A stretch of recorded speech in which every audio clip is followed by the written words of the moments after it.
In a time like today when there is mental health talked about more than ever before, mental health jargon, pop psychology is everywhere. Well, one of the words that I know people talk a lot about is the empath. The empath, which of course refers to a person who has a lot of empathy.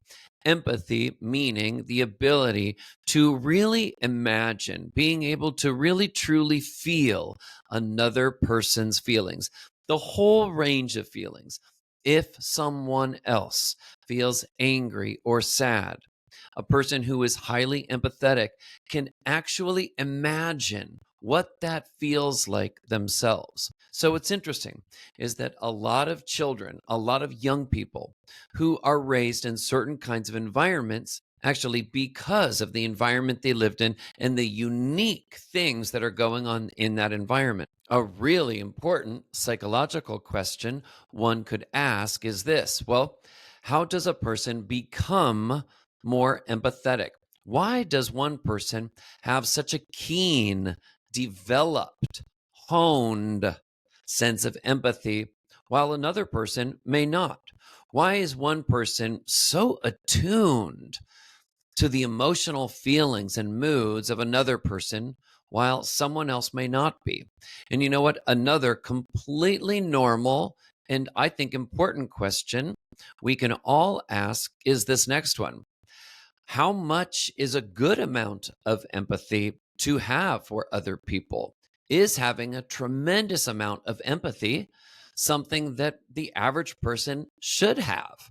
Now, it's one thing if you think about a therapist, a psychologist like myself, having a lot of empathy, having that capacity, and really ultimately that skill. That's one thing because that is a part of the role of a therapist, of a psychologist. But most people's lives, careers, aren't focused on the moods and feelings and thoughts of other people in the way that mental health professionals are. So, one thing that I think it's important to consider is that actually, if a person has such a great sense of empathy, is what I would call a super empath, right? Like the new superhero appearing in the next Marvel movie. A super empath, is that actually a good thing? Or in some ways, does that indicate actually something may have gone a little wrong in their earlier environment for that individual to be so attuned to something like another person's feelings? I'm Dr. Seth, psychologist, and what I have found in my clinical work is that a lot of times people who are what we may proverbially call a super empath, that they often learned as young people, as kids, to focus on the moods and feelings of someone in their environment, usually a parent or a family member, that they felt the need to read, to study.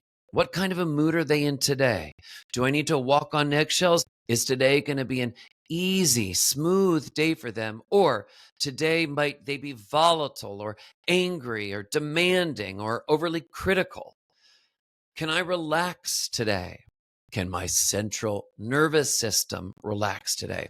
That is often what a young person, a child, a teenager is thinking when they are in an environment with a parent or another family member where they need to be too focused on reading the room, on reading the moods and feelings of the other person so they can know, is it going to be a peaceful day? Or is it going to be a chaotic or emotionally stressful day? Maybe in some ways, emotionally, even kind of a nervous, anxious, scary day. Is it going to be a scary day? So you've got to remember as an adult, when you think about issues like this, adults are very different. Adults have often developed a certain kind of thick skin. They have become desensitized to some extent to some levels of chaos because they've just simply survived so many different experiences as adults. But if we pause and think about what it's like in the mind of a child or a young person, if things become too chaotic because of the mood of another person in their family, parent or otherwise, they can actually feel nervous and sometimes even scared The world can feel disordered, out of order, chaotic, scary. And there are a few different, very common reasons why a young person in their family environment may have to develop these skills of being a super empath. And that is often because of the mental illness of a parent or another family member. And that mental illness takes over in that environment. That mental illness treats that family a lot of times like that family environment is a construction site. And the mental illness sometimes can come in and just steamroll over everything if that mental illness is untreated. It can steamroll so much of what's in that family environment. It can steamroll so much of the peace if that mental illness gets untreated. Same goes with addiction. If that young person grows up in an environment where there is a parent or another family member where there is addiction, same thing, that addiction can unseat, can unsettle everyone in the environment and make things feel like they are out of control.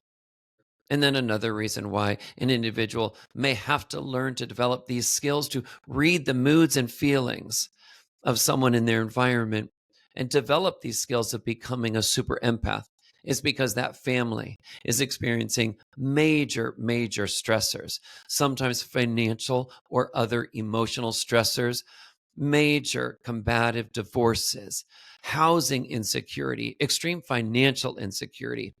These types of issues can really make parents, for example, feel nervous about the livelihood, the lifeblood of the entire family. And so, yes, it can understandably cause extreme stress. And everyone in the environment can feel it. And sometimes one of the kids, or maybe multiple kids, will be sensitive to that stress level and to the moods. And they will start developing these skills of reading the room, reading moods, being highly attuned to what is going on emotionally with others. And this can ultimately set the stage for somebody to become a super empath. So, yes, there are incredible positives that come with being what I'm suggesting is a super empath. And yet, there's also a part of it, which when we look at it, is actually quite sad that some young people have to develop out of chaos and insecurity and fear and anxiety, have to develop these skills to read the moods of others and to become so attuned. There's a sadness to that because that's not really good for any young person to have to grow up that way. What I would suggest to anybody who is a super empath out there, who can relate to this, who can relate to having had to be so attuned to others for reasons they had no control over, is they must take care of themselves in a disciplined way.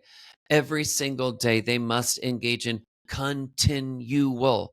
Boy, that's a lot of syllables. 4, count them. 1, 2, 3, 4. Continual. Remember that. They must engage in continual self care. They must engage in continual discipline to make sure that they are taking care of their own needs, that they are being aware of their own feelings, that when they are starting to feel a sense of burnout, that they are aware of it and they don't run their own energy and emotional resources into the ground. They must engage in continual discipline to make sure that they get proper nurturance themselves in their adult life. They must ask themselves, what in my life is nurturing me? What do you have that nurtures you? Do you have a boyfriend or girlfriend, perhaps a husband or a wife who doesn't just fill a role because you've got somebody, but is that a personality who nurtures you, who likes to nurture you?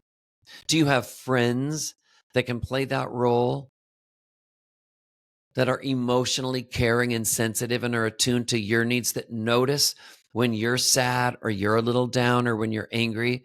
And they really genuinely want to know, hey, tell me, I'm here for you. What's going on with you? Do you get nurturance like that from friends? Do you get nurturance like that from pets? Where do you get your nurturance?